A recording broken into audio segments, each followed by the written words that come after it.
नमस्कार, PP news line के prime time में आप सबका स्वागत। आइए नजर डालते हैं अब तक की प्रमुख सुर्खियों पर। रक्षा मंत्री राजनाथ सिंह पहुंचे लद्दाख के जिला लेह में। रेजांग ली के शहीदों को समर्पित ने वॉर मेमोरियल का किया उद्घाटन।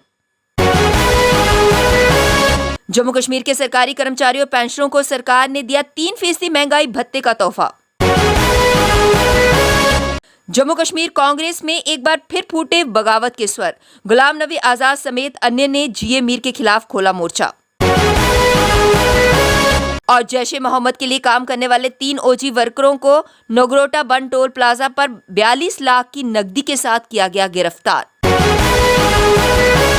रक्षा मंत्री राजनाथ सिंह लद्दाख के जिला लेह पहुंच गए हैं। वह 1962 में यहां युद्ध लड़ने वाले भारतीय सैनिकों को श्रद्धांजलि देने के लिए रेजांग गए, जहां से उन्होंने असाधारण बहादुरी के प्रतीक रेजांग ला के शहीदों को समर्पित ने वॉर मेमोरियल का उद्घाटन किया। लेह पहुंचने पर उपराज्यपाल आर.के. माथुर, सांसद जामयांग सेरिंग नामग्याल सहित अन्य वरिष्ठ अधिकारियों ने उनका स्वागत किया। एयरपोर्ट से उतरने के बाद रक्षा मंत्री राजनाथ सिंह पूर्वी लद्दाख में चीन के सामने बने ने वॉर मेमोरियल के लिए रवाना हो गए। वहां पहुंचकर वे चुशुल में 0 से 20 डिग्री नीचे के तापमान में 59 वर्ष पहले लड़ी गई रेजांग ला की लड़ाई के 114 नायकों को रेजांग ला बैटल डे का पर श्रद्धांजलि देंगे और इसके बाद देश की सरहदों की रक्षा कर रहे सैनिकों का हौसला बढ़ाएंगे। आपको बता दें कि मेजर शैतान सिंह के नेतृत्व में सेना के जवानों ने 18 दिसंबर 1962 को 5 घंटों में दुश्मन के साथ हमले नाकाम कर लड़ते लड़ते जान देकर लद्दाख पर कब्जा करने की दुश्मन की साजिश को नाकाम बना दिया था।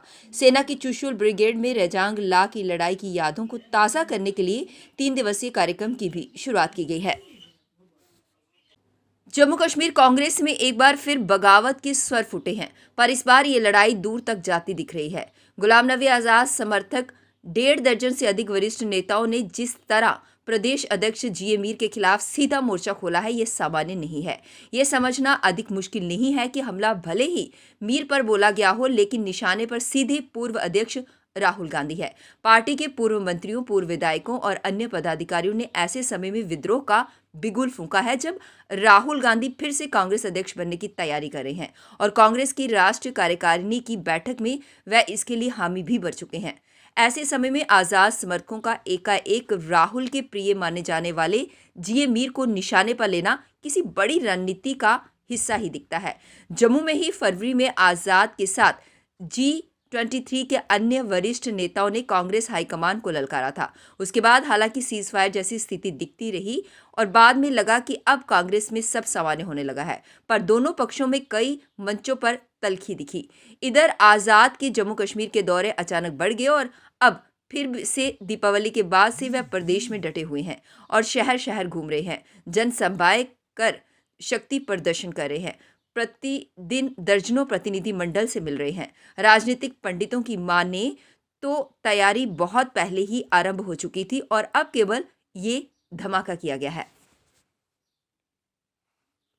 जम्मू कश्मीर के सरकारी कर्मचारियों और पेंशनरों को सरकार ने 3% महंगाई भत्ते का तोहफा दिया है। 1 जुलाई 2021 से बढ़ा हुआ डीए प्रभावी होगा और इस महीने के दिसंबर में जारी होने वाले वेतन और पेंशन के साथ एरियर भी मिलेगा। सरकार के इस फैसले से करीब 4.5 लाख सरकारी कर्मचारियों के अलावा 1.5 लाख पेंशनरों को बड़ी राहत मिलेगी। वित्त आयुक्त अटल डुल्लू की तरफ से बुधवार को जारी आदेश के तहत 1 जुलाई 2021 से सरकारी कर्मचारियों को मूल वेतन का 31% डीए के रूप में हासिल होगा। अभी तक कर्मचारियों को मूल वेतन का 28% डीए हासिल हो रहा था। वहीं पेंशनर और पारिवारिक पेंशन हासिल करने वालों का भी मूल पेंशन का 28% की बजाय 1 जुलाई 2021 से मूल वेतन का 31% महंगाई भत्ता हासिल होगा। नगरोटा के बन टोल प्लाजा पर 42 लाख रुपए के साथ पकड़े गए 3 संदिग्ध आतंकी संगठन जैश ए मोहम्मद के लिए काम करने वाले ओजी वर्कर निकले। तीनों ने खुद को सेब कारोबारी बताया था। बरामद रकम पंजाब में नशा तस्करों से लाई गई थी। 3 ओजी वर्कर नशीले पदार्थों की खेप लेकर पंजाब गए थे और वहां से पैसा लेकर लौट रहे थे। नशा तस्करी से लाए गए पैसों को जैश के आतंकियों तक पहुंचाया जाना था। पुलिस ने इन तीनों के साथियों की धरपकड़ के लिए 2 टीमों को पंजाब और कश्मीर भेजा है। पुलिस ने पुख्ता सूचनाओं ने मिली थी कि मंगलवार को नगरोटा बन टोल प्लाजा पर 3 लोगों को पकड़ा था। इसमें फ्याज अहमद डार निवासी मिशीपुर कुलगाम, उमर फारूक और मोजाम परवेज निवासी डिलीपुरा पुलवामा शामिल हैं। जानकारी के अनुसार ये लोग जम्मू से श्रीनगर जा रही इनोवा कार नंबर DLZB 8261 में सवार होकर जा रहे थे। कार में 8 लोग और भी थे। जम्मू पुलिस की सूचना पर नगरोटा पुलिस ने इनको टोल प्लाजा के पास जांच के लिए रोका। इसी दौरान तीनों को दबोच लिया गया। इनमें से कुलगाम के रहने वाले फयाज के पास से 42 लाख रुपए की नकदी मिली है। आतंकी संगठन सरहद पर घुसपैठ के नए रास्ते तलाश रहे हैं। कश्मीर में बर्फ गिरने से पहले आतंकी संगठनों पर दबाव है कि वह बड़ी संख्या में आतंकियों की घुसपैठ वहां पर कराई जाए। पाकिस्तान की खुफिया एजेंसी ISI ने 3 संगठनों को हर हाल में घुसपैठ करने के लिए कहा है। इसे देखते हुए सेना और BSF ने LOC और अंतर्राष्ट्रीय सीमा पर अलर्ट जारी कर दिया है। मैदानी इलाकों में आगामी दिनों में कोहरा भी पड़ना शुरू हो जाएगा। ऐसे में अतिरिक्त गश्त और तैनाती कर दी गई है।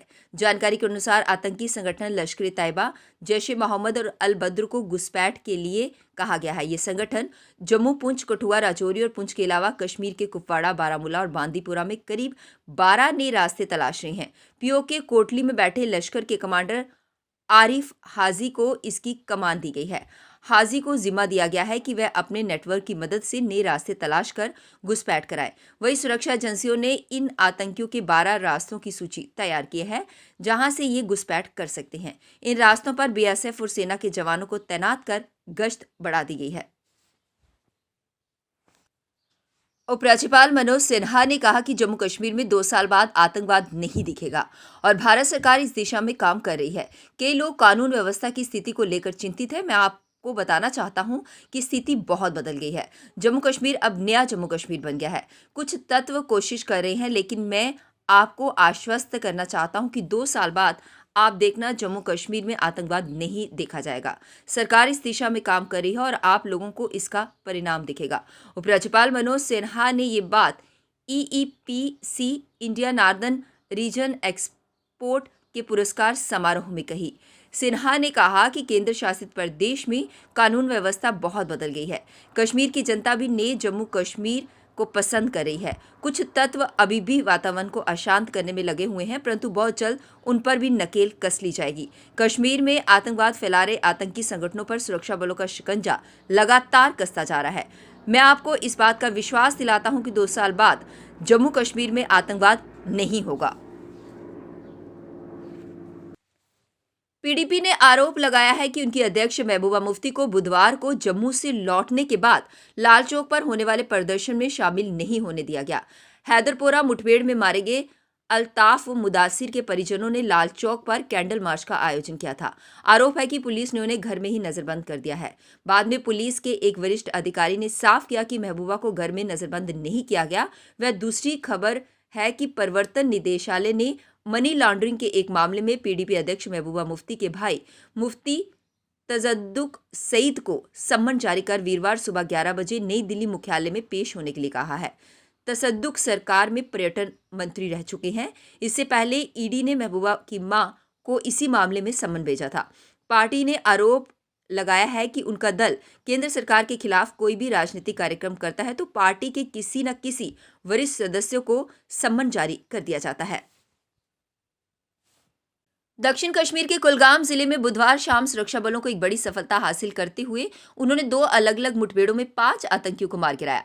मारे गए आतंकियों में लश्कर के सहयोगी संगठन द रेजिस्टेंस फ्रंट का कमांडर अशफाक अहमद बताया जा रहा है।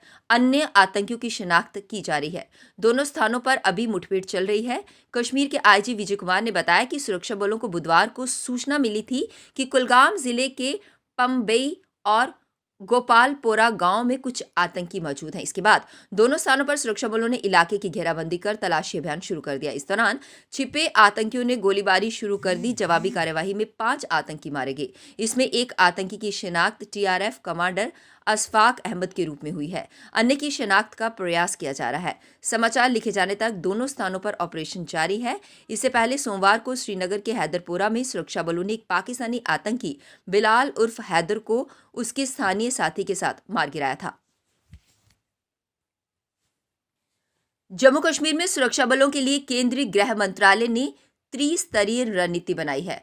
दिल्ली में गृह मंत्रालय की उच्च स्तरीय बैठक में चर्चा के बाद प्रदेश में टारगेट किलिंग रोकने, ड्रोन से गिराए जाने वाले हथियार और गोला बारूद पर नजर रखने और कश्मीर में रहने वाले गैर कश्मीरी एवं अल्पसंख्यकों की सुरक्षा पर जोर दिया गया है। बैठक में चर्चा के दौरान बताया गया कि ड्रोन से हथियार, गोला बारूद और नशे की खेप फेंकने की वारदातों पर नजर रखने के लिए इंटीग्रेटेड सिक्योरिटी ग्रिड तैयार किया गया है। इसमें अग्रिम सुरक्षा पंक्ति में बीएसएफ एवं सेना और दूसरे फ्रंट पर स्थानीय पुलिस नजर रखेगी। ये तीनों मिलकर काम करेंगे। इसके अलावा कश्मीर में अल्पसंख्यकों और गैर कश्मीरियों की कॉलोनियों में सुरक्षा कर्मियों को तैनात किया जाएगा। अर्धसैनिक बलों और पुलिस जवानों को इन कॉलोनियों में तैनात किया जाएगा। वहीं कश्मीर में हाइब्रिड आतंकियों की तलाश में विशेष संयुक्त तंत्र तैयार किया गया है। इसमें प्रदेश पुलिस, अर्धसैनिक बल, सेना, बीएसएफ मिलकर केंद्र की जांच एजेंसियों में एनआईए समेत अन्य एजेंसियों के साथ मिलकर आतंकियों को तलाश कर ढेर किया जाएगा।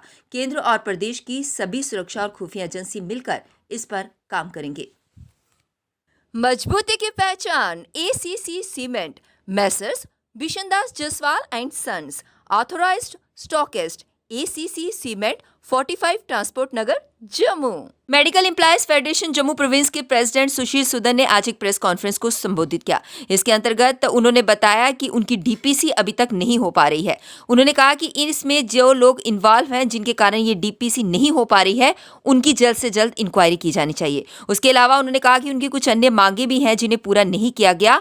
अगर 20 तारीख तक उनकी ये मांगे पूरी नहीं होती तो वे डायरेक्टर हेल्थ ऑफिस के बाहर प्रदर्शन करेंगे और 23 तारीख से अपनी भूख हड़ताल को जारी रखेंगे। उन्होंने कहा कि अगर भूख हड़ताल को जारी रखते हुए अगर किसी भी कर्मचारी पर कोई भी विपदा आती है तो इसके लिए सिर्फ और सिर्फ सरकार जिम्मेवार होगी।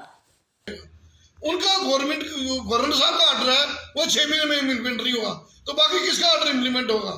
हम आपके माध्यम से हमने एक प्रोग्राम चार्ट आउट किया है कि 20 तारीख को हमारा धरना प्रदर्शन होगा डायरेक्टर सर्विस जम्मू में, और फिर भी गवर्नमेंट ना मानी 23 तारीख को ऑफिस आवर में हम भूख हड़ताल करेंगे, जो कि टिल जब तक हमारा कंक्लूजन नहीं होता वो चेन ऑफ स्ट्राइक चलती रहेगी। अगर फिर भी गवर्नमेंट नहीं मानी तो फिर हम स्ट्राइक का भी प्रोग्राम देंगे, जिसकी सारी जिम्मेदारी जो है गवर्नमेंट की होगी। सिख प्रोग्रेसिव फ्रंट द्वारा आज अपनी मांगों को लेकर प्रेस कॉन्फ्रेंस को संबोधित किया गया। उन्होंने कहा कि कुछ महीने पहले उन्होंने अपनी मांगों को उपराज्यपाल के समक्ष उठाया भी था और उनसे उन्हें आश्वासन भी मिला था कि उनकी ये जो मांगे हैं उन्हें प्रायोरिटी पर रखा जाएगा और जल्द से जल्द उन्हें हल किया जाएगा। लेकिन आज तक उनकी मांगे वहीं दरी की दरी रह गई। इसी को लेकर उन्होंने पूरी जानकारी प्रेस कॉन्फ्रेंस के माध्यम से साझा की। जो पीआईओ है डिप्टी सेक्रेटरी राजभवन में, उसका जवाब मिलता है। हमने पूछा था हमारी रिप्रेजेंटेशन में क्या हुआ, वो कहता जी इस नाम की कोई भी रिप्रेजेंटेशन हमारे पास ट्रेसेबल ही नहीं है, एलजी सेक्टर में ट्रेसेबल ही नहीं है। सो मैं एलजी साहब आपसे पूछना चाहता हूं, आपकी सिंसियरिटी पे या आपकी गर्मा में पद पे मैं कोई भी लांछन नहीं लगाता, आप बड़े सिंसियरिटी से आपने सुना। लेकिन पीपी न्यूज लाइन के प्राइम टाइम के आज के इस अंक में बस इतना ही। मुझे और मेरी पूरी टीम को दीजिए इजाजत और आप देखते रहिए पीपी न्यूज लाइन। नमस्कार। जम्मू में आई टेस्टिंग की साइंटिफिक और मॉडर्न टेक्नोलॉजी के लिए हमेशा याद रखें जेम ऑप्टिशियंस, जहां पर रखा जाता है आपकी हर जरूरत का ख्याल। Gem opticians with the facility of eye exercise, A scan, biometry, pachymetry और ऑटोमेटेड फील्ड एनालाइजर। और हाँ, हमारे यहाँ बढ़िया क्वालिटी के ब्रांडेड स्पेक्टिकल्स, सनग्लासेस और कॉन्टेक्ट लेंसेज मिलते हैं। आपका भरोसेमंद एक ही नाम, Gem Opticians, Gandhinagar. Gem Opticians, Nai Basti. Gem Opticians, Amphalla. Gem Opticians, Trikuta नगर।